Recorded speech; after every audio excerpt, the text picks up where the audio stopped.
Right now, there's a few channels that keep wanting to. We all want to understand this case, but we have to tell the truth, don't we? You know, what's the point of sending another set of lies in there? We're trying to understand and find out more about this case. I'm not videoing it because it's this person's video. It's another channel's video, but in it they're explaining about the fact that you can do all sorts of things on the settings to the Vivint security system, but you cannot on the door camera. You cannot turn it to private. You cannot stop that camera. That camera goes straight to Vivint, and there is that person showing you that you on the doorbell you cannot see. It says it says bell camera, so there's no way you can put it on privacy. So they saw from the door camera, and that would have, yeah, they saw from the door camera that bit. So this Vivint security system does seem quite amazing. So this is about contracts, the connections. In addition, it's got this thing called Sky App that is one of the highest rated apps in both Apple and Google Play app stores. This software is loaded with features that essentially put the power of the Sky control panel in your palm. The app lets you remotely access the full depths of your system, giving the ability to say, program the timing on the motion detectors, or watch the live feed from your cameras. Not only can it be pinged when someone rings the doorbell, you can even talk to that person and unlock the door, letting, for instance, a package to be safely stowed or the babysitter into the house. Whoa. I mean, we kind of know that, but I mean, when you see it all written down in one go, ooh. This talks about, there's different packages up here, basic ones, and then a smart one, and then a complete one. And then doorbell, door lock with remote control, remote garage control, remote thermostat control, high definition door, video recording, outdoor videoing, surveillance. So they must have had that one. It says here on the doorbell camera, the Vivint doorbell camera provides streaming video and also supports two-way voice. We obviously know that, said that earlier on. You can ring through, so if someone accidentally does it and you can ring through or it's an accident, but you go, it's okay, everything's alright. But it says provide streaming video. I go streaming. It's called being live. It's live hangouts. I do live hangouts called streaming. So live videos. I heard that maybe they didn't have the cameras, but when you look here, I was trying to find sensors. Okay, but it says motion detection. So they must have had cameras, because there isn't just sensors. Where's the sensors? There's no sensors. They were cameras. They must have had cameras in their house as well, because it says motion detection.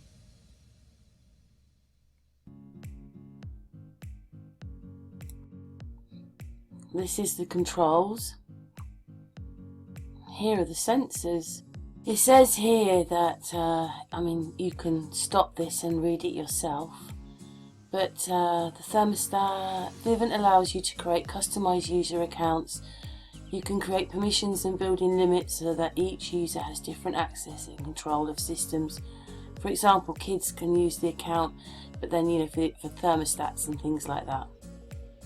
So there you go. You can give different permissions on the security system. This right up here says, brings elegant design, understand form and high-class function to your entryway. More useful than an old ding-dong doorbell, more subtle than a security camera. It's a video doorbell with a 180-degree lens, HD resolution with infrared night vision to see everything outside the door at any hour. So that's the kind of things they have.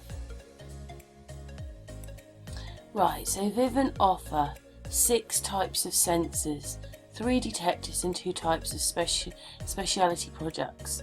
So there you go, they had motion detector. So this is the motion detectors.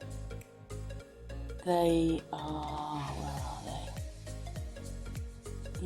They're infrared, passive infrared sensors.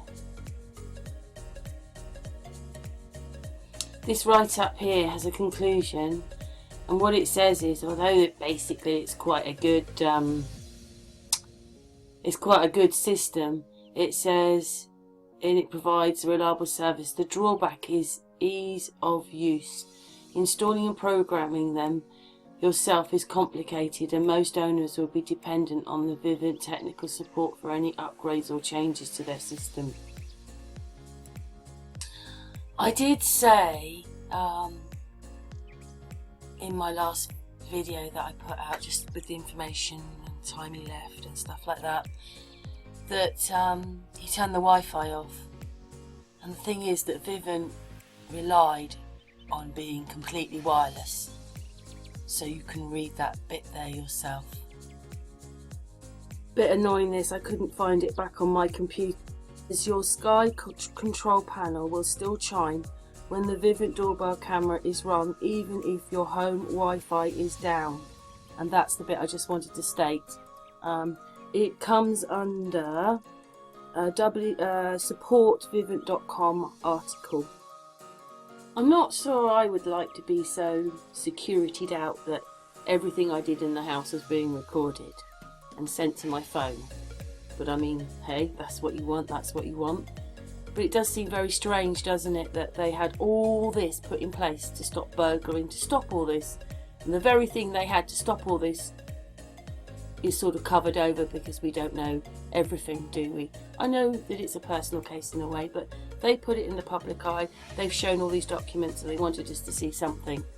And basically, if you go and have a look at Vivint, they say this isn't something that you can just DIY yourself into your house. You actually have to have them out. They have to put the Vivint thing in. It has to be all done specifically by someone from the company. You can't do it. You can change batteries and things like that, but you can't touch the system. So he didn't hack the system. He obviously rang up, didn't he? There are phone calls. He's rung up Vivint. He wants to know this, that. He's trying to, whatever he's doing. The lady on the very first picture, when she's pointing, she reckons it was to take Shanann off so that she wouldn't see what was going on at the house, so she wouldn't get the alerts. But she noticed it too quickly, and before blink of an eye, she's back on. But he was hoping she didn't, and then he could have used that to do all sorts of things that she wouldn't have noticed. But she did notice. So get people on, in touch with them and sort it out. So it got sorted out really quickly. And so basically the only thing he could do to try and stop those sensors and stop it being filmed was to turn the Wi-Fi off. So he did. He turned it on briefly. There's a little note saying unspecified, but he turned it on and turned it off. They were working then by about 4:30, and I suppose people think that maybe he did it in between that bit there. But they were working again by 4:30 and picked up stuff in the house again, whatever that was. So I'm not quite sure what happens there, but they obviously are working then, aren't they? And the doorbell one would work even if the Wi-Fi is off.